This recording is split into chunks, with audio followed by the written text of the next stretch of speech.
정확한 정보를 전달하는 블록체인 인사이트 채널 블록체인 위드 어스. 안녕하세요. 아나운서 박윤미입니다.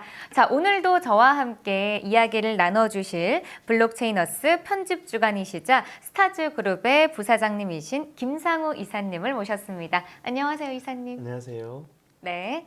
첫 번째 뉴스입니다. 첫 번째 뉴스는요, 특근법 시행을 앞두고 국내 주요 가상자산 거래소들이 함께하는 이 합작법인이 공식 출범했습니다. 정말 대단한 소식인데요.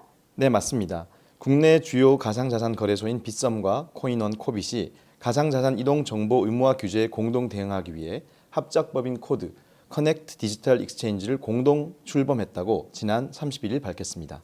3사는 코드를 통해 각사에서 개발 중인 시스템을 연동, 공동 개발하는 방식으로 트래블 룰 시스템을 구축할 예정이라고 밝혔습니다. 네, 맞습니다. 사실 이렇게 이권이 많이 얽혀 있어서 선택이 쉽지 않았을 것 같은데요. 많이 궁금한 건 이 출자금과 지분이거든요. 네, 그렇습니다. 3사 총 9억 원으로 공동 출자해서 설립한 합작법인으로 각각 3분의 1씩의 동등한 지분과 의결권을 소유하기로 결정했다고 합니다. 네, 그러면은 대표는 누가 맡게 될까요? 네, 3사에서 지명한 대표들이 2년마다 번갈아 대표이사직을 수행하기로 했는데요. 초기 대표는 차명훈 코인원 대표가 맡을 예정이라고 합니다. 네. 자, 그럼 앞서 말씀하신 이 트래블 룰은 뭐에 관한 시스템일까요? 자금 이동 규칙이라고 보시면 되는데요. 특근법 개정안에 따라 가상자산을 이전할 때 송신을 담당하는 가상자산 사업자가 의무적으로 이전 관련 정보를 수취인에게 제공해야 하는데요. 금융위원회가 밝힌 시행령에 따르면 트래블 룰 규제 적용 시기는 특근법 시행 이후 1년이 경과된 2022년 3월 25일부터입니다. 코드는 앞으로 국제 표준과 연동해 최고의 확장성을 확보해 나갈 계획이라고 밝혔습니다. 네. 자, 지금 특근법이 발의되는 9월 25일까지죠. 한 달도 채 남지 않은 상황인데, 자, 그럼 이 세 거래소는 시중은행의 실명 확인 입출금 계좌를 확인을 다 받은 곳이죠? 네, 맞습니다. 빗썸, 코인원, 코빗 3개 거래소와 업비트만이 실명 확인 입출금 계좌를 받은 거래소인데요. 사실 이들 역시 실명 계좌 유지에 자유롭지는 않은 상황입니다. 은행연합회 차원에서 새롭게 마련된 가상자산 사업자 자금 세탁 위험 평가 가이드라인에 따라 다시 실명 계좌 유지 여부를 검증받고 있는 것으로 알려져 있습니다. 네. 자, 이렇게 대형 거래소들도 어렵게 진행되고 있는 특근법 준비 상황에서 이 거래소들이 또 무더기로 문을 닫을 수 있게 된다라는 전망이 나오고 있다고 합니다. 가상화폐 광풍이 불면서 영업 중인 국내 거래소만 지금 100여 개가 넘는 것으로 알고 있거든요. 이렇게 된다면은 문을 닫게 되면은 거래소뿐 아니라 이 일반 이용자들께도 좀 많이 무서운 소식일 것 같아요. 그렇습니다. 앞서 말씀드린 거래소 4곳이 아닌 나머지 대부분의 중소거래소에서는 실명 계좌 없이 거래소에서 발급해준 이메일이나 간단한 개인 정보로밖에 거래가 이루어질 수 없는 것이 현실인데요. 금융위의 조사에 의하면 금융당국이 제시한 등록 요건을 만족시키기는 어려워 보입니다. 네, 맞습니다. 이 은행 입장에서는 필요한 계좌를 발급해 줘야 했는데 또 괜히 계좌를 발급해 줬다가 이 가상화폐 거래소에서 자금 세탁이나 해킹 같은 사고가 터지면 누가 책임질까 이렇게 걱정하실 텐데 이 실제로 상당수 거래소들이 검증 심사를 통과할 수 있을지 또 불투명한 상황인 거죠. 네, 그렇습니다. ISMS 인증, 사업자에 대한 검증 등의 심사는 말할 것도 없고 실제로 9월 말까지 고객 돈을 안전하게 보관할 능력이 되는지, 내부 통제와 해킹 위험 대비 능력은 충분한지 검증을 통과해야만 은행과 연동할 수 있는데 대형 거래소 4곳을 제외한 대부분의 증권 거래소들은 실명 계좌 발급을 통과하기 어려울 것으로 보입니다. 네. 자, 소비자 입장에서는 좀 걱정이 많으실 텐데 이번에 실명계좌법을 통과하지 못해서 이 거래소가 문을 닫게 될 경우 따로 구제 방안은 없을까요?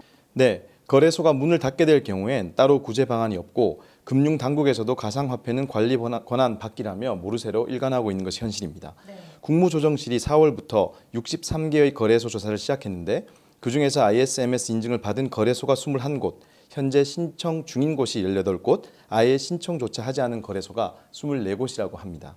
ISMS 인증을 받는데 최소 3개월에서 최대 6개월이 걸리는데 현재 신청조차 되지 않았다고 한다면 9월 24일에는 거래소 폐쇄가 확정적이라고 보아야 될 것 같습니다. 네. 자, 그렇다면은 이렇게 승인 신청을 기다리고 있는 18개의 거래소는 지금 어떤 상황인가요? 네, 사실 나머지 18곳의 거래소도 현재 영업 중이며 승인을 기다리고 있는 상황이긴 한데 하지만 거래 대금 규모가 미미하고 추가 코인 금액 불가도 많은 현실입니다. 현재까지의 조사 결과로는 현재 대기 신청 중인 18곳 가운데서도 6곳이 이미 영업이 중단된 상황이라고 합니다. 네. 자, 이렇게 대기 신청 중인 곳 가운데 이미 6곳이 영업이 중단된 상황이라니까 상당히 좀 충격적입니다. 자, 9월 이후 벌어질 무더기 줄폐업 가능성이 이 소비자에게 미칠 문제에 대비하기 위해서 정부의 대책이 조금 더 시급해 보입니다. 자, 그럼 다음 뉴스로 넘어가 보도록 하겠습니다. 코인 텔레그래프에 따르면 비자가 NFT 백서를 발표하면서 NFT를 계속 구매할 것이라고 밝혔습니다. 자, 이제 백서까지 나왔나요? 네, 그렇습니다.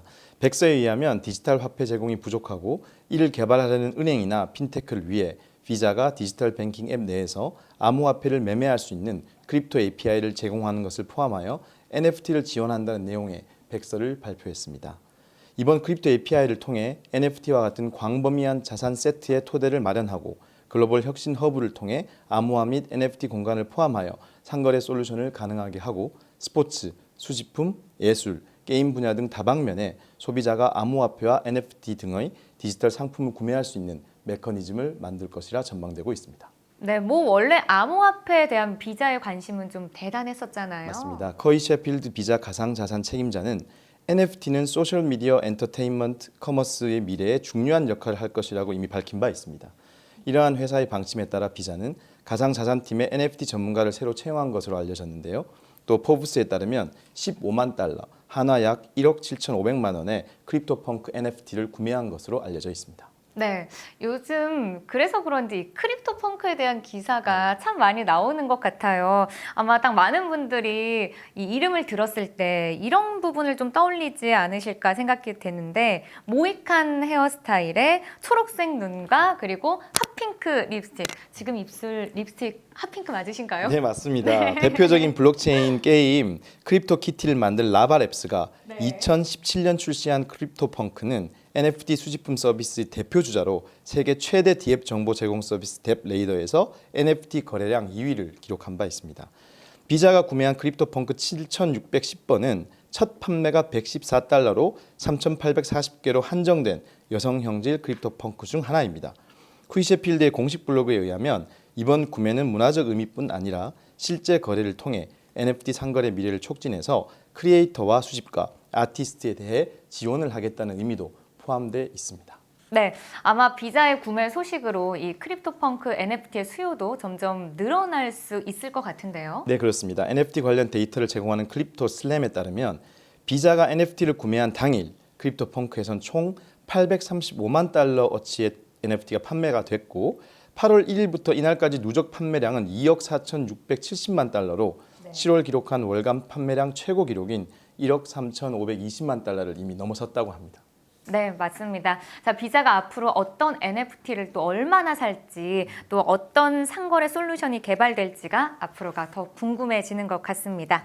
자, 그럼 마지막 소식을 좀 이어나가 보도록 하겠습니다. 엘살바도르 의회가 비트코인 신탁을 좀 승인했다고요? 네, 그렇습니다. 비트코인 매거진 트위터에 따르면 엘살바도르 의회가 1.5억 달러 규모의 비트코인 신탁을 승인한 것으로 알려졌습니다. 비트코인과 달러 간의 태환성을 보장하고 가격 변동으로 인한 부정적인 영향을 최소화하기 위해서라고 하는데요. 앞서 나이프 켈레 엘살바도르 대통령은 상인들이 비트코인 가격 변동 리스크를 감수하지 않도록 1.5억 달러 규모의 신탁 기금을 운영할 예정이라고 이미 밝힌 바 있습니다. 네, 9월 7일 비트코인을 법정화폐로 정식 지정한다는 엘살바도르의 행보에 전 세계 암호화폐 시장의 이목이 집중될 것 같습니다. 자, 저와 함께 말씀 나눠주신 김상우 이사님 고맙습니다. 감사합니다. 네, 쿠바 정부가 비트코인 등 암호화폐를 결제 수단으로 인정을 했습니다. 자, 28일 미국 시간이죠. CNBC 보도에 따르면은 쿠바 중앙은행이 디지털 화폐를 이용한 거래를 규제하기 위한 법안을 마련할 것이라고 밝혔습니다. 쿠바 중앙은행은 이 공식 발표를 통해서 사회 경제적 수요에 따라서 암호화폐 결제를 허용한다. 자, 다만 국가가 암호화폐 거래 현황을 통제할 수 있으며 암호화폐를 활용한 불법 행위는 금지한다고 밝혔습니다. 블록체인 위드어스 여기서 마치도록 하겠습니다. 시청해주신 여러분 고맙습니다.